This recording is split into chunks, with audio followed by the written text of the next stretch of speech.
Right, I do. You know, the timing of it, the leaking, the public embarrassment and humiliation.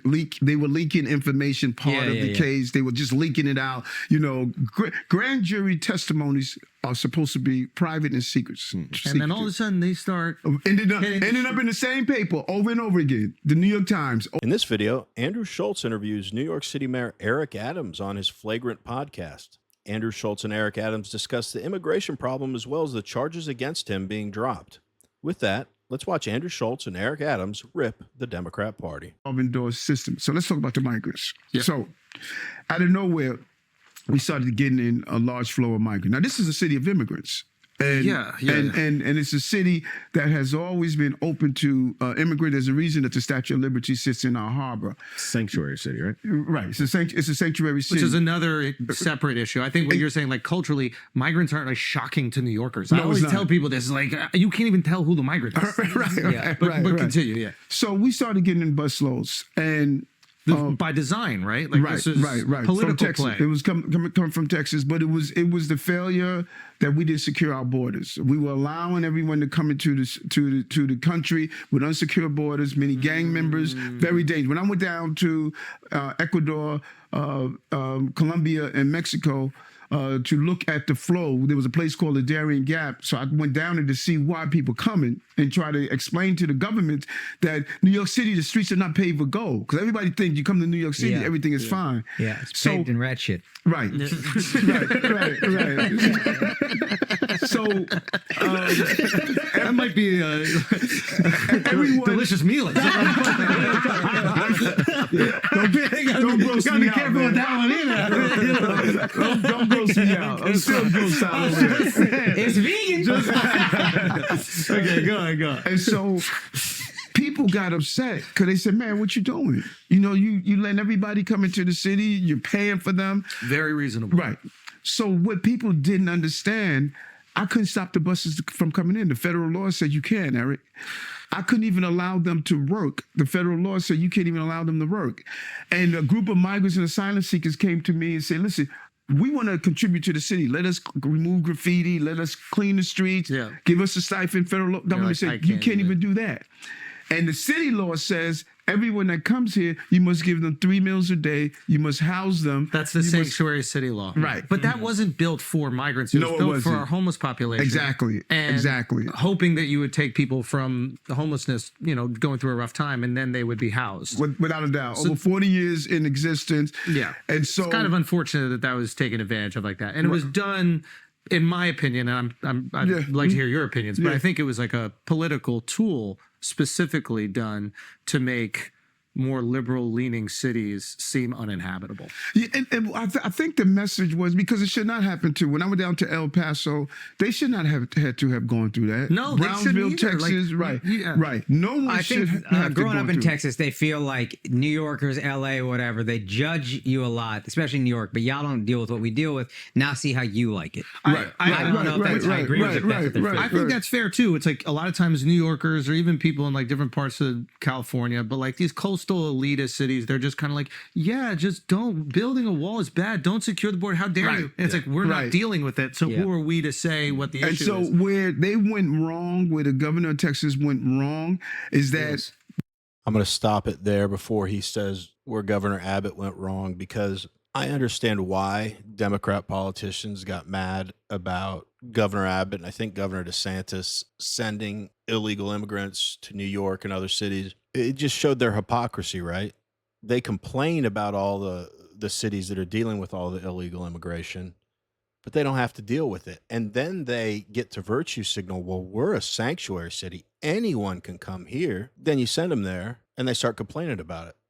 They got the exact result they wanted, meaning Greg Abbott and anyone who was sending busloads of immigrants their way. I mean, they just sent them a small portion of immigrants, and they couldn't handle it. Now, I heard Andrew Schulz on here angling like, oh, that was by design to make your cities look uninhabitable. No. Andrew, I'm usually on your side, but no. It was purely to point out their hypocrisy. And it was an effort to make them have to deal with immigration the way these other cities have to on a daily basis. And they were just having them deal with it on like 1/1000th of a scale that border cities have to, or border states. The reason I stopped it right now is because Mayor Adams is now going to say where Greg Abbott ran into a problem or where he made a mistake, and we'll see if it's fair what he's about to say, because I was going to acknowledge that he didn't take the bait from Andrew and say, yeah, those mean Republicans. He didn't jump right on that, because I watched too many of these things to know 99.999% of Democrats would say, yeah, they're just trying to make us look bad. When no, they're just trying to show you the harm you're causing by acting like there's no problem with illegal immigration because you don't have to deal with it. Then when you did, you cried like babies. You tried to throw, not you, Eric Adams, but Democrats tried to say they're just being racist and all this BS to divert from the fact that the little experiment got the exact result that Governor Abbott wanted. So let's see what he has to say now. We were saying, hey, we hear you. Let's collaborate together and send that message. Not just, listen, I'm not going to punish another municipality because the federal government is screwing up. Yeah. So when we reached out to them and said, listen, we're on the same page with you. Your city should not be going through this. Let's get together. Let's work together. No, I just want to. So now this is the dunk culture we're talking about. Yeah. Right? Instead of having that dialogue and you coming together. And I think at that moment you were like a surrogate in the Biden administration. Like you were somebody who was like working with them. You were hand chosen, by the way. It's not like everybody's a surrogate. Right, exactly. You want one of the most powerful positions in the country, the mayor of New York, on your side if you're the administration. So you're like, if you go and extend yourself to a conservative governor and say, let's work together, and they go, no, thank you, we're going to send the buses. Exactly. That's some cornball shit. And so, I don't like wheels. I'm not a fan. And so we lost an opportunity, because when I went down to El Paso and I saw people sleeping on the streets in airports, I said, this is not right even for El Paso. My position was no city should take on a federal responsibility, and that was my advocacy. I went to Washington 10 times, to speak with the lawmakers. I met with the president twice, President Biden twice, around this issue, and his people were giving him misinformation. They were not being honest to him. Who are his people? Who are his people? There were several people who was close that was in charge of this issue, that was supposed to be giving him the right information. And I told him, I said, Mr. President, maybe they told him and he just forgot. He's a little old. You know what I mean? It's possible. But I'm just curious about these people, because that's what we've heard a lot about sometimes with the Biden administration. And I don't want to make this like a political thing, just this idea that maybe there were other people that were in his ear or making certain decisions that he might not have been privy to. Because if you spoke to him and he seemed like an amicable, nice guy who was understanding of what's going on, like, where's the disconnect here? What's interesting in government, particularly on the federal level, people have their own agendas as well. And there was so much going on back then of people pushing back on the concept. There's some people with a philosophy that our borders should be open and any and everyone should be able to come in no matter what. I don't believe in that as part of government. Right. Here's what I said to the administration. Yeah. I said, listen, no one should. Right now, people were coming into the country. Yeah. Not knowing anyone in the country, not knowing where they're going. Yeah. I said, listen, we're having population problems. There are a lot of cities that are dealing with population issues.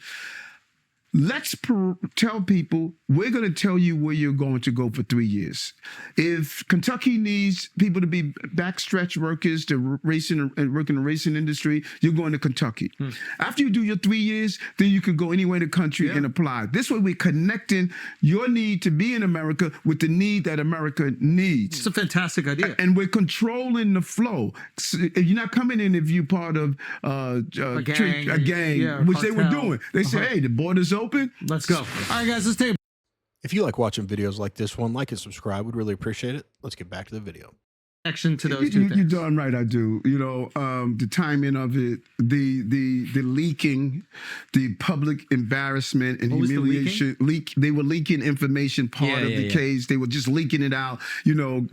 Grand jury testimonies are supposed to be private and secret. And then all of a sudden they start ended up in the same paper over and over again. The New York Times over and over again, over and over. So. And a lot of people never read the indictment. Of course not. But anyway, keep going. Yeah, they never read the indictment. The whole premise of their indictment. I was the borough president at the time. Yeah. the Turkish embassy was going to open. The president was coming. Yeah. And they were going through the bureaucracy, the madness of it. If you've ever built a thing or renovated in this fucking city. Right. Yes, yeah. And I ran on the platform that government must be more fluid and it can't be bureaucratic. Yeah. I called the fire commissioner and say, can you at least go do an inspection? Can somebody go do an inspection so that they can see if they can pass their inspection? And I said, if you can't do it, let me know and I'll manage their expectation. All of this is in the indictment. Let me know and I'll manage their expectation. I didn't tell them to go past them. I didn't tell them, go past the rules, ignore it. I said, no, just go do a darn inspection. Yeah. The guy's asking for an inspection. Yeah. So they said, well, you know what? The federal government said, well, they gave you upgrades throughout the years, and we're going to attach that to when you call them and say you were bribed. Upgrades on a plane. On a plane, and say that you were bribed. They use all of these numbers For upgrades. Right. So you buying a regular coach class ticket, but the fact that you get bumped up means you in their pocket. 100%. Exactly. Okay. I got to say, Andrew Schulz seems to kind of be on a mission to have politicians or figures from both sides of the aisle on his show. And I really do respect that, because I'll just speak for myself. I know I get caught in my own echo chamber. I really, really said it on here 1,000 times. I don't want to be an ideologue, but it's tough when you see the other side doing so much that seems crooked or seems to have a desire to take the country in a direction that just seems objectively wrong, that it's easy to get to a point where you're like, I don't care what they have to say. They're extremely unreasonable, and everything that's important to them seems antithetical to the success of this country. But I appreciate what Andrew's doing here. I'd have to dig deeper into it, but hearing Eric Adams talk about the bribery case is really interesting. Now, he's a politician. What he says sounds really reasonable, but I have not read the indictment. You know, I've just picked up snippets here and there. But what I can take from this is it's just funny. I don't think Eric Adams is a big idiot or anything. I'm sure he's an accomplished guy. I don't remember his background exactly. But when he talked about there's this indictment and then parts of the case start getting leaked and showing up in the New York Times, it's just very funny to me that, you know, he's spent an entire lifetime in politics, probably as a Democrat. But the second he started speaking up about immigration, very curious timing that he realized after a whole career in politics as a Democrat that that party will F you over if you're not 1,000% on the same wavelength as their narrative. So he effed around with the Democrat machine and he found out. And again, no idea.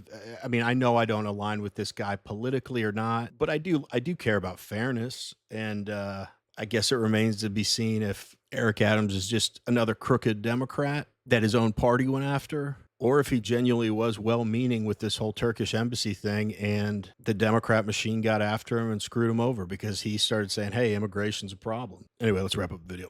Why did you get bumped up? Because I didn't even know that secret. Who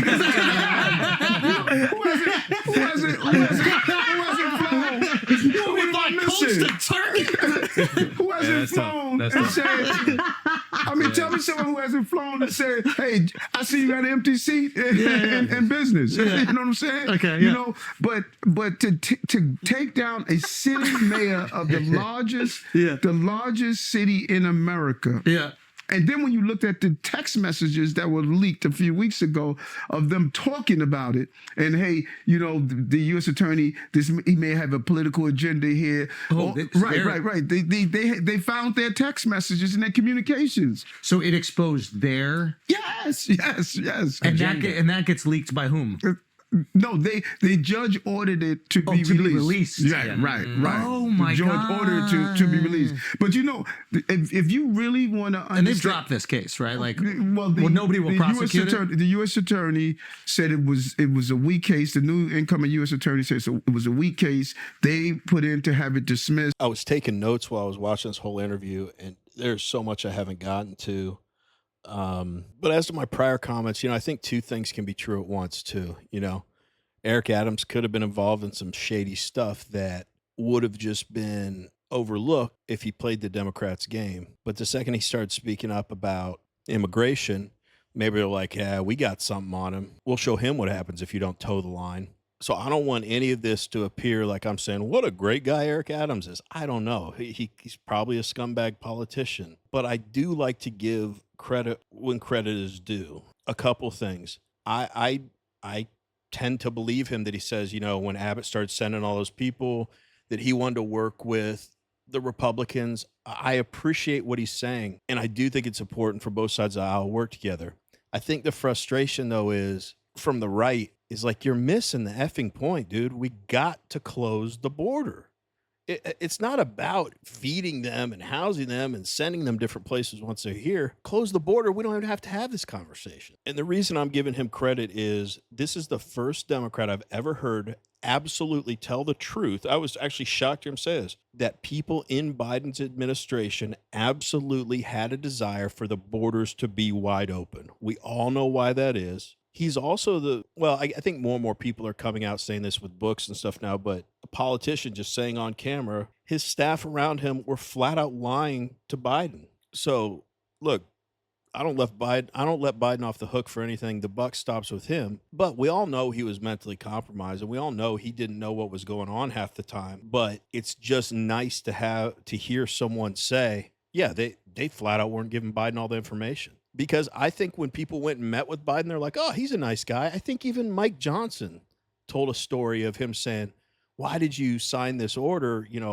This can't happen. I don't remember what it was. And Biden was like, I didn't sign that. And he's like, sir. And he pulled it. He's like, yeah, you did. He literally didn't know what was going on in his own administration. So you had a lot of scumbags with their own agendas. And that's the entire Democrat Party. Each person, politician, staffer, media person, they all have their own agendas. And they can get along when their agendas are all aligned. But the second a person or the party's agenda deviates from one another, they all go after each other and start taking each other down. They're crooked. And then the last thing I appreciate him acknowledging on camera, again, I don't know the last time I heard a Democrat say this, is flat out, they weren't vetting anyone at the border. He was talking about letting gang members in. That's translation for all they had to do was seek asylum and would let anybody in with like zero vetting. I just appreciate hearing a Democrat politician say that when we've known it forever, and we're told that we're conspiracy theorists or crazy. But we want to hear from you. What do you all think about this conversation with Mayor Adams? Like I said, I've got no love lost for the guy, but I do respect some of the things he said. They sounded very honest and candid. But again, I feel like for my audience, I need to be very clear. I'm not endorsing this guy or saying he's a great American or anything. I just appreciate hearing an ounce of honesty, even though there are things we already know, just a Democrat politician being honest. But what do you guys think? Let us know in the comments. Anyway, as always, really appreciate you watching, and we will see you in the next one.